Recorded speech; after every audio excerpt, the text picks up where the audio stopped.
Welcome back to the Cybersecurity Architecture Series. If you have been following along, we have already laid down the groundwork, the fundamentals of cybersecurity. And in the last episode, we kicked off a series diving into the major domains of cybersecurity, starting with identity and access management. Today, we are focusing on domain which is something critical, endpoint security. Here we will cover three important areas: defining an endpoint, security measures to protect those endpoints, and finally we'll talk about personal device use for office work, commonly known as BYOD. Welcome to your channel, your cyber stop, where you learn security in a simple way. My name is Hemant, your security trainer, and for more information about me, please visit my LinkedIn profile. Let's start with the basics. When I say endpoint, what exactly I'm talking about? An endpoint is a device that connects to your network. So it's an hardware. This includes desktops, laptops, mobile phones, tablet, servers, even smart devices like cameras and IoT appliances.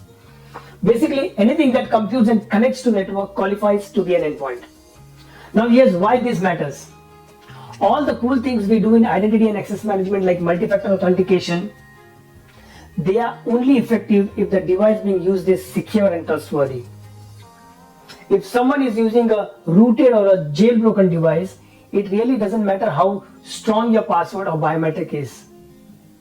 The endpoint becomes a weak link. So securing the endpoint is essential. Let's unpack what that really means. So endpoints today are incredibly diverse. It's not just the company issued laptop anymore.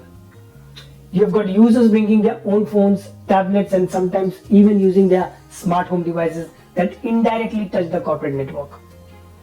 Think about that. A smart fridge connected to a home Wi-Fi, and the same Wi-Fi connects to your work laptop. And here's the kicker. The line between personal and business use has pretty much vanished. People are using the same device for Zoom calls, checking work emails, and streaming videos. The result? The constantly shifting, growing attack surface. Every one of these devices, whether it's a work server or your kid's tablet, add complexity and risk. And in cybersecurity, we say this a lot. Complexity is the enemy of security. Let's go even deeper. It's not just about hardware, it's software too. Different endpoints means different operating systems. Windows, macOS, Linux, iOS, Android, and whatever mystery OS your smart device is running. Each system has its own set of challenges, vulnerabilities, and updates or fixes. The more variation, the harder it gets to maintain a consistent security posture. Again, complexity becomes a challenge. So how do we manage this chaos? So there's a typical way and a best practice way. Let's look at what most organizations do and what they should be doing. In a typical setup, you have got multiple admins handling different systems. So one manages server, one manages laptops and desktop, one manages mobile devices, and for IoT, often no one really manages that at all. While these admins are usually great at what they do, managing things separately creates silos. It is inefficient, inconsistent, and it opens gaps. So what is the best practice? Best practice is bring it all together. Create a centralized, unified endpoint management system or a platform on top of that.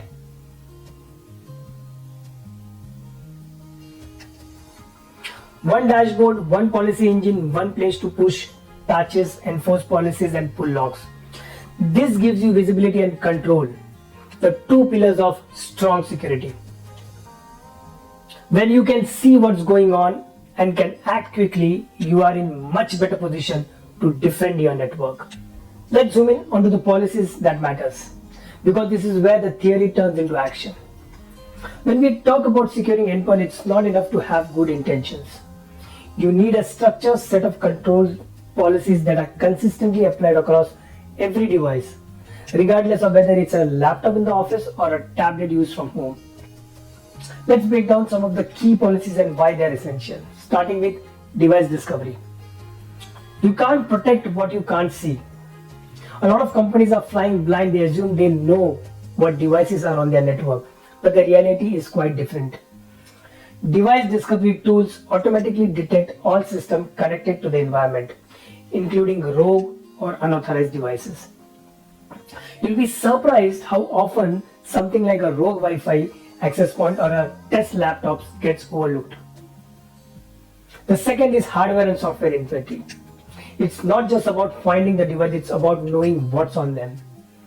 What OS are they running, which version, what apps are installed. If your fleet is running 3 different versions of Windows or a bunch of outdated macOS builds, your risk profile skyrockets. This inventory gives you a foundation for intelligent decision making, like enforcing updates or blocking vulnerable softwares. The third is patch management. This one is huge. Most data breaches aren't the result of fancy zero-day exploits. They happen because someone didn't patch an old vulnerability. Set policies to allow only current software versions, or at most one release behind. We call that N and N-1. For instance, if Adobe or Microsoft pushes a security update, your system should be patched within days, not months. And if a device is out of date beyond the threshold, it should be quarantined or denied access to sensitive data. The fourth is password policies. Yes, we are still talking about passwords in 2025. They are not going away just yet. You want a policy that defines complexity. Uppercase, lowercase, numbers, special characters, minimum length. By the way, 12 is the new 8. Expiration periods and history. So users can't just rotate between password 123 and password 1234. Wherever possible, support multi-factor authentication on endpoints to add another layer. The fifth is encryption. Every endpoint that stores or transmits sensitive data should be encrypted, full stop. Whether it's a laptop with financial spreadsheet or a mobile phone with client emails, the data should be useless to anyone who doesn't have the decryption key. If a device is lost or stolen, encryption can be the difference between minor incident and a full-blown breach. The sixth is remote wipe capability. Accident happens, device gets lost, they get stolen. Someone forgets their phone in a cab. With remote wipe capabilities, you can securely erase all corporate data or even the entire device to protect your organization. Even better, a selective wipe that removes just the corporate data, leaving personal photos, text and apps untouched. This is key when managing personal device in a BYOD world. The seventh is location tracking. This one is a bit more sensitive. For corporate owned device, it makes sense to enable location tracking, especially for mobile assets. But for personal device, it depends. So your policy should be clear on whether this is enabled, when it's triggered, like during a lost theft scenario, or what data is collected. The eighth is antivirus. Traditional antivirus is a baseline, but today you should be looking at endpoint detection and response. These tools go beyond basic virus scanning. They detect suspicious behavior, monitor anomalies, and can even automate responses like isolating infected machines. The final one is secure decommissioning. Devices don't last forever. When it's time to retire a laptop or a phone, your policy should define how data is wiped and how the hardware is disposed of. Just tossing it in a drawer or selling it online isn't enough. Use certified data destruction methods or physically destroy the drive to make sure nothing is recoverable.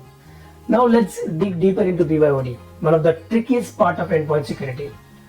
The idea is simple. Employees want to use their own device to get work done. It's convenient, cost effective, and frankly most people are already doing it, whether you have approved it or not. That's why having a clear BYOD policy is non-negotiable. There are two types of organizations. Well, you'll hear companies say we don't allow BYOD, but let's be honest, people find workarounds.